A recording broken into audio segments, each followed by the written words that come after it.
நாட்டிலேயே அதிகபட்சமாக டெல்லியில் 126 டிகிரி வெயில் கொளுத்தியது.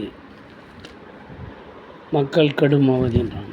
இங்கே ஒரு சைடில் இந்தியாவில் என்ன விஷயங்கள் நடக்குது பாருங்கள். ஒரு சைடில் கனமழை எதிரொலின்னு போடுறான், மிக புயல் ஏற்பட்டு அதுலேயும் இறப்பு ஏற்படுது. இங்கே வெயிலில் ஜனங்க கடும் அவதி ஏற்பட்டு கஷ்டப்படுறாங்கன்றான். வெயிலுக்கு எத்தனை பேர் செத்து போகிறாங்க. ஸ்டாட்டிக்ஸ் பாருங்கள். நீங்கள் 126 டிகிரி வெயில் கொளுத்துது டெல்லியில் அதிகபட்சமாக நாட்டிலேயே அப்படின்னும் போது அதை கால்குலேட் பண்ணி பாருங்கள். இப்போ ரெண்டுமே இல்லாத நடுத்தரமாக ஒரு சில விஷயங்கள் இருக்கும்போது தான் ஜனங்க மகிழ்ச்சியாக இருக்குது. ரொம்ப மழையாக இருந்தாலும் புயலாக இருந்தாலும் பாதிக்கப்படுது, ரொம்ப வெயிலாக இருந்தாலும் பாதிக்கப்படுது. இது மக்களுடைய மனநிலை.